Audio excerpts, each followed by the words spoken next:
शनिवार को जनकपुर धाम में Nepal India border district level coordination committee की मीटिंग संपन्न हुई। इस मीटिंग का नेतृत्व भारत की ओर से मधुबनी के डीएम अरविंद कुमार वर्मा तथा नेपाल की ओर से धनुषा के सीडीओ चक्रपाणी पांडे ने किया।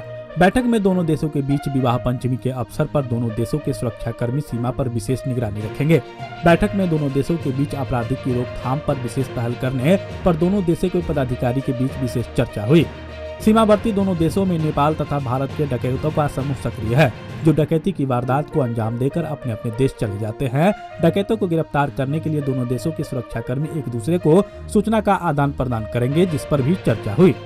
नो मैंस लैंड भूमि अतिक्रमण रोकने पिलर की मरम्मती पर भी चर्चा की गई। इसी तरह बिहार में शराबबंदी पर रोकथाम है, लेकिन खुली सीमा होने के कारण लाख चौकसी के बाद नेपाल से शराब की तस्करी हो रही है। इसी तरह जाली नोट पर रोकथाम लगाने, मानव तस्करी पर अंकुश लगाने, भारत से नशीली दवा का तस्करी पर पहल करने पर भी चर्चा हुई।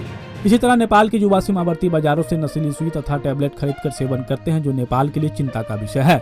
इसलिए इस पर रोकथाम हेतु विशेष पहल करने की जरूरत है। इस बैठक में महोत्तरी के सीडीओ शिवलाल गुलाल, सिरहा के सीडीओ राजेंद्र देव पांडे, सप्तरी के सीडीओ किरण थापा की सहभागिता रही। इसी तरह धनुषा, महोत्तरी, सिरहा, सप्तरी के एसपी मित्रबंधु शर्मा, प्रकाश मल्ल, टेकू नंद, इबा लिम्बू तथा सप्तरी के एसपी गुज्जू सिद्धि ब्रजाचार्य थे।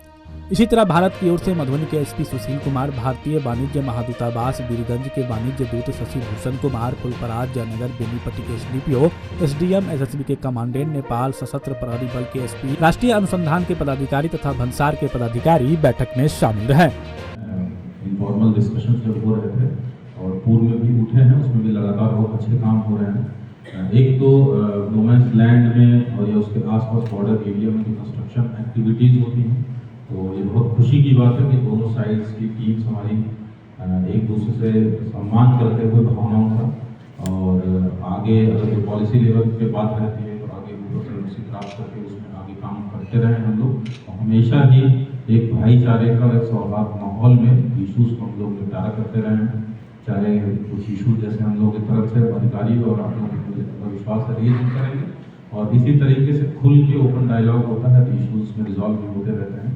अभी नो मैंस लैंड में किसी ब्रिज के कंस्ट्रक्शन के बारे में कुछ इशू था, उसमें भी देखा दोनों साइड्स में बहुत ही समन्वय स्थापित करके उसमें आगे बढ़ रहे हैं। या नो मैंस लैंड के पास में बॉर्डर साइड में कुछ क्षेत्र में नाला निर्माण का था, तो उसको भी एनओसी की मांग की गई थी, तो उसको भी हम लोग हायर अथॉरिटीज़ को अनुमति के लिए भेजे हैं। जैसे आए हम लोग उसमें कम्युनिकेट करेंगे। या जो रिवर है, सिंचाई का भी इशू होता है, उसमें चूँकि दोनों कोई साइड्स कहते हैं कि मधुबनी जिला और इधर नेपाल के जो जिले हैं उनके साइड में रोटी बेटी का संबंध होता है, तो बहुत अंतर नहीं रहता, कल्चरली हम लोग सेम ही हैं। तो उसमें भी सिंचाई वगैरह में मिलजुल के दोनों साइड्स के लोग उसका प्रयोग करते हैं, तो उसमें भी हमने देखा है कि कभी कोई इशू आता है तो हमारे एपीएस की और एसएसपी की टीम लगातार एक दूसरे से टच में रहते हुए उसको भी लगातार रिजॉल्व करते रहे। तो दोनों भी टीम्स को धन्यवाद भी देता हूँ और मैं उम्मीद भी करूँगा जब अभी डिटेल डिस्कशन होंगे इस पर आप लोग इशूज़ को रखेंगे भी और किस तरीके से आप लोगों को हैंडल किया है और आगे किस तरीके से कोऑर्डिनेट करते रहेंगे उस बात को भी आप लोग उसमें रखेंगे। वाहनों के प्रवेश के बारे में भी कई मीटिंग्स में चर्चा होती रही है और हम लोगों ने पिछली मीटिंग में भी इस साइड्स की अथॉरिटीज़ ने उसको रेज किया है कि वाहनों का किस तरीके से अनुमति के संबंध में हमारे एमबीसी के भी प्रतिनिधि उपस्थित हैं। पिछली बार भी आपने अवगत कराया था, मीटिंग के बाद ही रहेगा, आप उसको इशूज़ हैं पॉलिसी उससे अवगत करा देंगे।